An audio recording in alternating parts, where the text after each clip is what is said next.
Let me say something that might upset you, but it needs to be said. If you're taking blood pressure medication right now, there's a strong chance you've never been told the full truth about what's happening inside your body.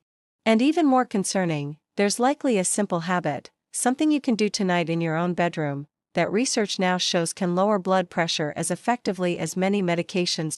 No prescription. No cost. No side effects, yet most patients have never heard about it. Why? That question is what first stopped me in my tracks when I reviewed recently published cardiovascular research. What I discovered challenged everything patients are routinely told about managing high blood pressure, and once you understand it, you may never look at your medication the same way again. Before we talk about solutions, you need to understand the problem. High blood pressure is often treated as a numbers game.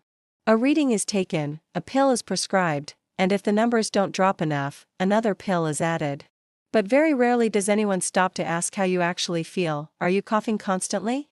Do your ankles swell by evening? Are you waking up multiple times every night to urinate? Do you feel exhausted, foggy, dizzy, or disconnected from your own body? Many patients assume these symptoms are just part of aging.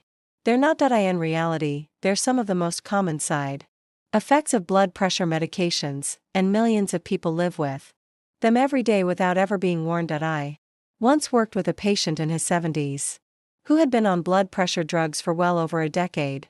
Over time, one pill became two became three. Yet his blood pressure was still elevated. What had changed dramatically was his quality of life. Persistent coughing, swollen legs, broken sleep, loss of vitality, and constant fear that despite all those medications, he was still at risk. This story is not rare. It's happening everywhere. Here's the deeper issue most people never hear explained. Medications often treat the symptom of high blood pressure without addressing the driver behind it. And that driver is frequently chronic nervous system stress. Modern life keeps the body in a constant state of alert, mentally, emotionally, and physiologically. When your nervous system stays stuck in high gear, your blood vessels remain tight. Your heart works harder, and your blood pressure stays elevated no matter how many pills you add. That's why medication alone often stops working over time, and that's also why the solution I'll be sharing with you works in a completely different way, by calming the system that's been overactivated for years. But before I show you exactly what that habit is, you need to understand why it works. Because without that understanding, most people dismiss it, never use it consistently, and stay stuck in the same cycle. In the next part, I'll explain what's really controlling your blood pressure at a nervous system level, and why pills alone often fail to fix it. To truly understand why blood pressure medications so often disappoint, we need to talk about something most patients are never taught, and many doctors barely explain. Your blood pressure is not controlled by your heart alone. It's controlled by your nervous system, specifically, two opposing branches that work like pedals in a car. The first is the sympathetic nervous system. Think of this as the accelerator. When it's active, your heart rate increases, your blood vessels tighten, and your blood pressure rises.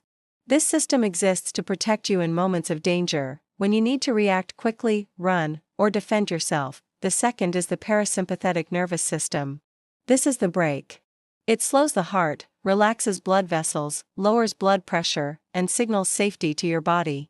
This system should dominate most of the day when you're resting, digesting, and recovering. Here's the problem: modern life keeps your foot glued to the accelerator. Chronic stress, financial pressure, health anxiety, poor sleep, constant stimulation from screens, news, and noise. Your body doesn't know the difference between a real physical threat and emotional stress. To your nervous system, they look the same. So day after day, year after year, your sympathetic system stays switched on and blood vessels remain constricted. Heart rate stays elevated. Blood pressure stays high. Now let's look at what most blood pressure medications actually do. They attempt to force the body to lower numbers. Some relax blood vessels chemically. Some slow the heart artificially. Some flush fluid through the kidneys, but none of them turn off the stress signal coming from the nervous system. So what happens? Initially, numbers improve. But the underlying overdrive never shuts down. Over time, the body adapts. Doses are increased. New medications are added. Side effects accumulate. And still, blood pressure often remains higher than it should be. This is why so many people end up on multiple medications and still Don't feel protected, the body is being pushed from the outside instead of calmed from the inside, and this is the part that changes everything. There is a direct way to activate your parasympathetic nervous system. There is a way to press the brake pedal intentionally. And when you do, your body responds immediately, without force, without chemicals, without side effects. Your heart slows naturally. Your blood vessels relax naturally. Your blood pressure begins to fall because the root signal has changed. This isn't theory. This is physiology, and the most powerful, reliable way to do this is through something you're already doing every day, just not in the right way. Your breathing. Breathing is the only function of the nervous system you can consciously control. And when you breathe at a specific rhythm, you send a powerful message of safety to your brain and heart. In the next part, I'll explain the exact breathing pattern proven in clinical research to lower blood pressure, and why random deep breathing doesn't work the same way. This is where things become very practical. At this point, some of you may be thinking, I've tried deep breathing before. It didn't change my blood pressure. That reaction makes sense, and it's exactly why most people give up too quickly. Not all breathing is the same. Random slow breaths, occasional meditation, or taking a few deep inhales when you feel stressed may feel calming in the moment, but they often fail to create lasting changes in blood pressure.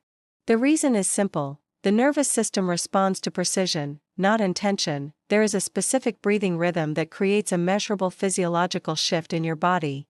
When you hit it, multiple systems synchronize at once, and that's where the real power comes from. This rhythm is known as resonant frequency breathing. Your heart does not beat at a perfectly steady pace.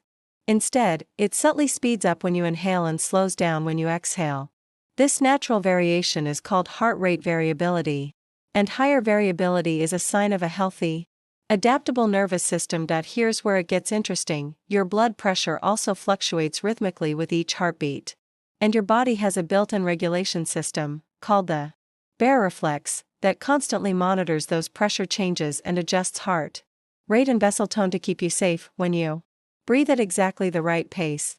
All three systems line up: your breathing rhythm, your heart rate variability, your blood pressure oscillations. When this synchronization occurs, your parasympathetic nervous system activates strongly and reliably. Research has shown that this happens most powerfully at 6 breaths per minute, not 5, not 8, not slow, whenever you feel like it. 6 breaths per minute, that means 1 complete breath every 10 seconds. 0.5 seconds inhaling, 5 seconds exhaling. When people breathe faster than this, the nervous system doesn't fully switch into relaxation mode. When they breathe slower, it can actually create discomfort or instability. 6 breaths per minute is the physiological sweet spot. This is why casual breathing exercises often fail. They miss the target. When practiced correctly and consistently, this specific rhythm has been shown in clinical studies to lower systolic blood pressure by 10 to 15 points on average.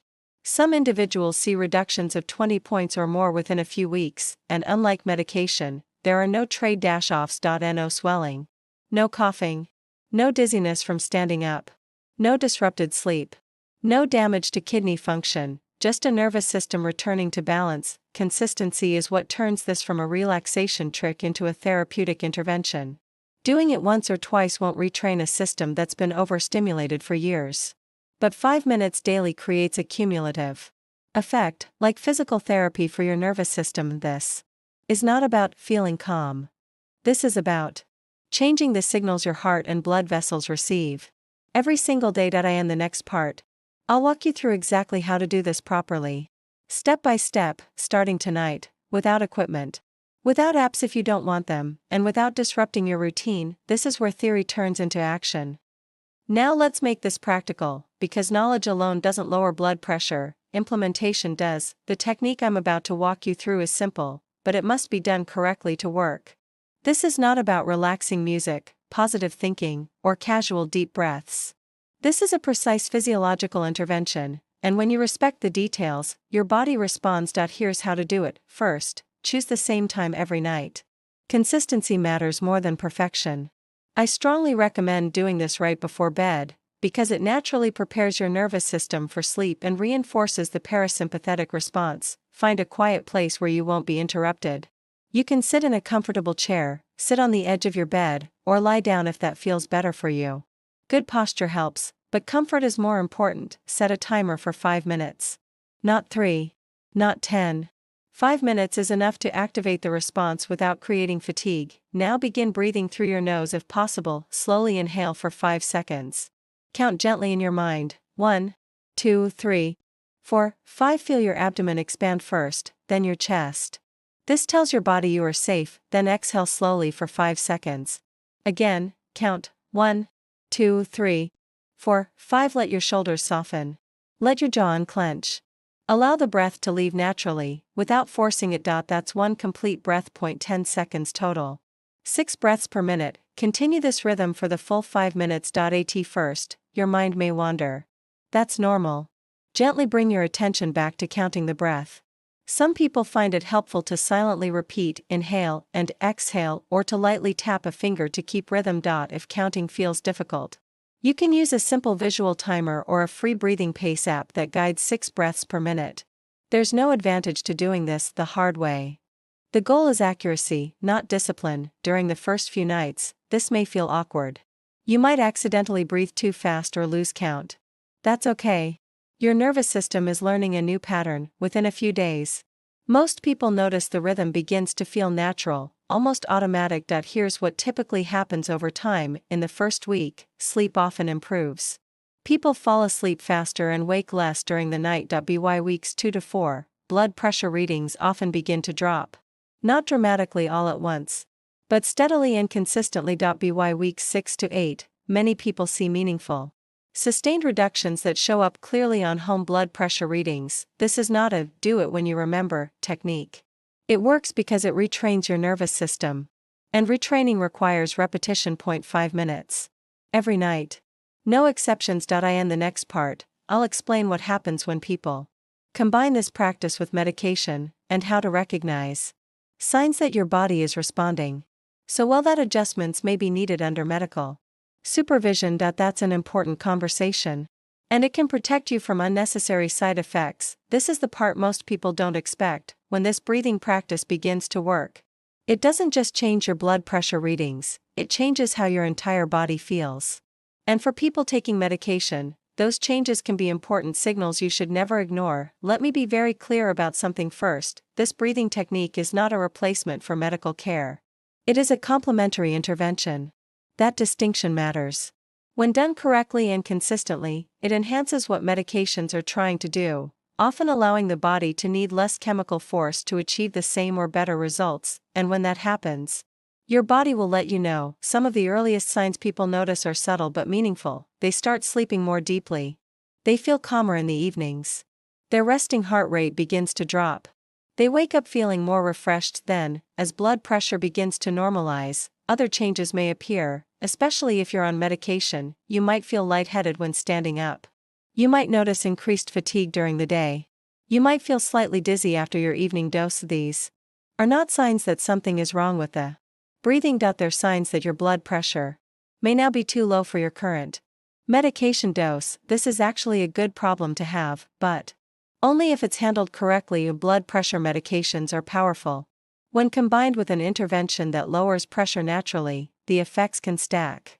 That's why self-adjusting medication is dangerous and never something I recommend. Instead, this is the moment to involve your doctor. This is how the conversation should go. Tell your physician you've been practicing a structured breathing protocol shown in research to lower blood pressure. Explain that you're monitoring your readings at home and that you're seeing consistent improvements. Share your log. Most physicians respond positively to data. If your readings are trending lower, ask whether a gradual reduction in medication might be appropriate, one change at a time, with continued monitoring. Never stop a medication abruptly. Sudden withdrawal can cause dangerous blood pressure spikes, heart attack, or stroke. When done properly, medication reduction is slow, cautious, and individualized, but when it's successful, the benefits can be life-changing. People often notice less nighttime urination, reduced ankle swelling, improved mental clarity, better balance, increased energy, improved intimacy, and confidence. These improvements aren't random. They're the result of the body no longer being over-medicated, while still remaining protected. I've seen patients go from 3 medications at high doses to 1 or 2 at much lower doses, while achieving better blood pressure control than before, and just as important, they regain their quality of life. This is what modern healthcare often misses. It focuses on survival but forgets about living. In the next part, I want to talk about something deeply personal, the fear that drives many people to accept side effects without question. The fear of stroke, heart attack, and sudden loss of independence, understanding that fear, and how to reduce real risk. Not just numbers, is essential. There's a reason so many people tolerate side effects for years without questioning them. Fear of high blood pressure is often called the silent killer. And that name alone is enough to keep people compliant, even when they're miserable. You don't feel your blood pressure rising. There's no pain, no warning alarm. So the fear becomes abstract, but constant. Many patients tell me the same thing in different words. I don't like how these medications make me feel. But I'm terrified of having a stroke. That fear is not irrational. Uncontrolled blood pressure damages blood vessels quietly over time. It weakens artery walls, strains the heart, and increases the risk of stroke, heart failure, kidney disease, and cognitive decline. The danger isn't immediate, it's cumulative. And that makes it even harder to recognize. I've seen what happens when that fear becomes reality. People assume they're protected because they're doing everything right. They take their pills every morning. They follow instructions. They trust that if something were wrong, they would feel it, but blood pressure doesn't work that way. I once spoke with a patient whose parent had lived with hypertension for years. Faithfully medicated, never missing a dose. One morning, they collapsed without warning. A massive stroke changed everything in seconds. Independence disappeared. Speech vanished. Mobility was lost. Life became a series of dependencies. That kind of outcome stays with families forever, and here's the part that matters most. That stroke didn't happen because the person ignored their health. It happened despite treatment that focused only on numbers, not on the system driving the disease. This is why relying on medication alone is not enough. Medications can lower readings, but they don't retrain the nervous system that keeps pushing blood pressure upward in the first place. They don't reduce chronic stress signaling. They don't improve heart rate variability. They don't restore balance. That's where breathing changes the equation. When you practice this specific breathing rhythm daily, you're not just lowering a number on a monitor. You're actively reducing the physiological stress placed on your blood vessels and heart every single day. You're decreasing arterial tension. You're improving vascular flexibility. You're lowering nighttime blood pressure, the most important predictor of stroke risk. This is risk reduction at a foundational level, and that's what gives people real peace of mind, not blind trust, but understanding and participation in their own health. Fear loses its grip when you know you're addressing the root cause instead of just reacting to it. In the next part, I'll show you how to track your progress properly at home, how often to check your blood pressure, and how to know whether what you're doing is actually working, because confidence comes from evidence. If you're going to take control of your blood pressure, you need more than hope, you need evidence. Point one of the biggest mistakes people make is checking their blood pressure randomly, reacting emotionally to single readings, and assuming something is or isn't working based on one number. That approach creates anxiety and confusion, not clarity. Here's how to monitor progress properly. First, use a reliable home blood pressure monitor. Upper arm cuffs are generally more accurate than wrist devices. Make sure the cuff size fits your arm correctly. Too small or too large can distort readings. Next, consistency is everything. Measure your blood pressure at the same time each day. Ideally in the morning before medications and in the evening before your breathing practice. Sit quietly for 5 minutes beforehand. Feet flat on the floor. Back supported. Arm resting at heart level. No talking. No checking immediately after activity. No rushing. Take 2 readings, 1 minute apart, and record the average. Now here's the most important part. Look for trends, not perfection. Blood pressure naturally fluctuates throughout the day. Stress, sleep, hydration, and even temperature can cause short-term changes. What matters is the direction over time. When the breathing practice is working, most people see lower evening readings first, improved consistency from day to day, reduced spikes during stress, gradual drops in average numbers over weeks. Keep a simple log, paper or digital. Write down the date, time, readings, and how you felt. This information becomes incredibly powerful when shared with your physician. It turns vague conversations into data-driven decisions. I also recommend paying attention to non-numerical changes.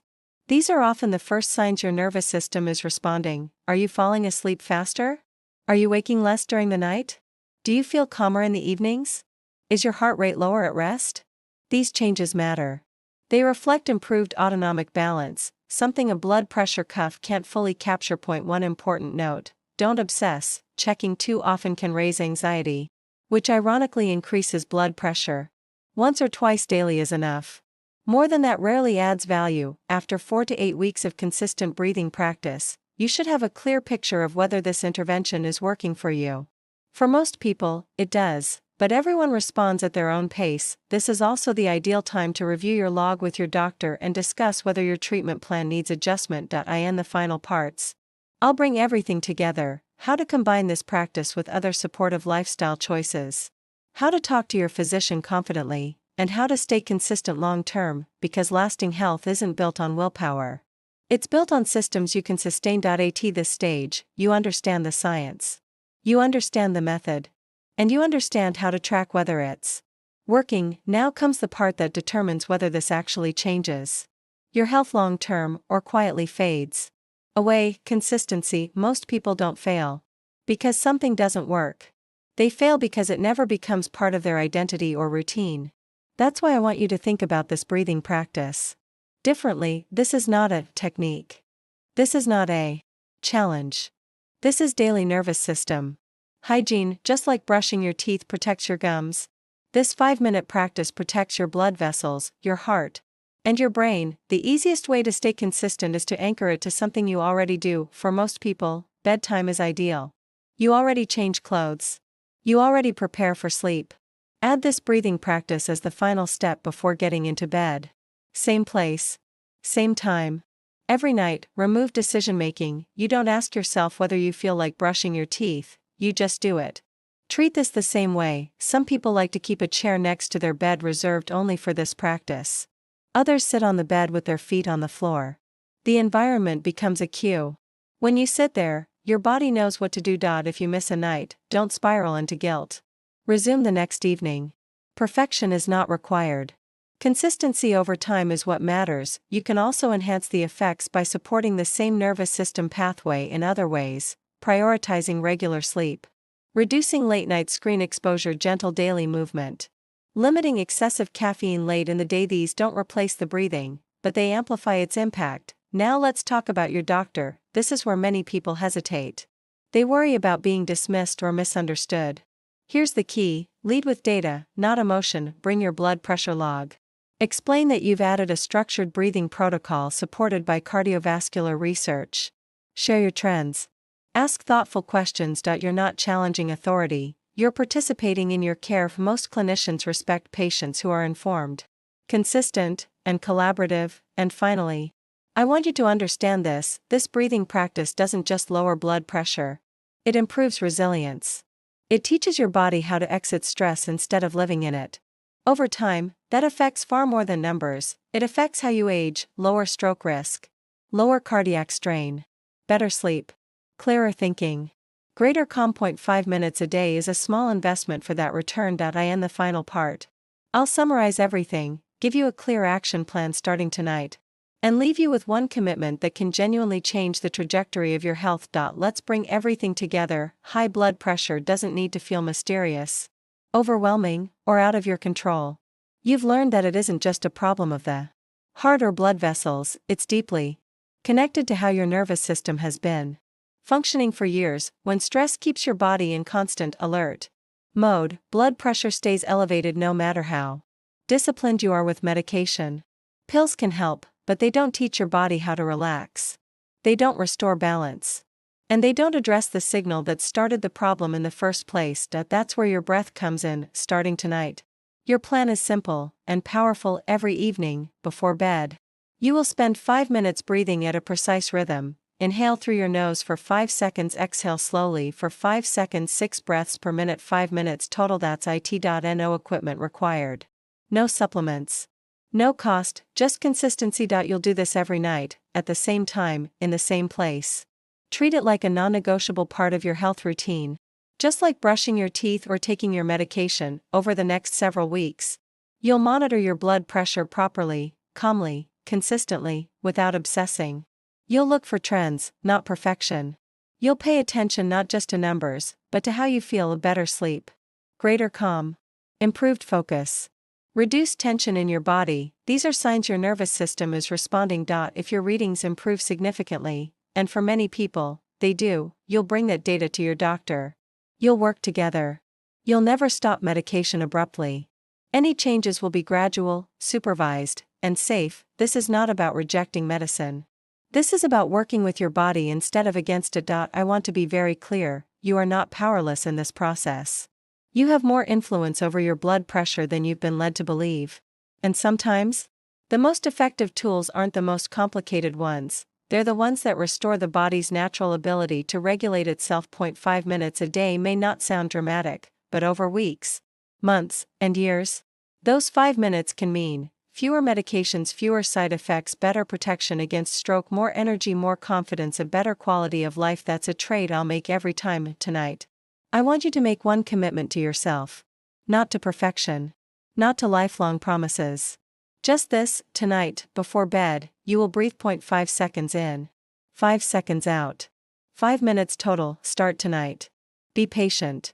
Be consistent. Your body knows how to respond when you give it the right signal, and in the next video, we'll continue exploring evidence-based ways to support your heart, your brain, and your longevity, without fear, without hype, and without unnecessary suffering. Take care of yourself.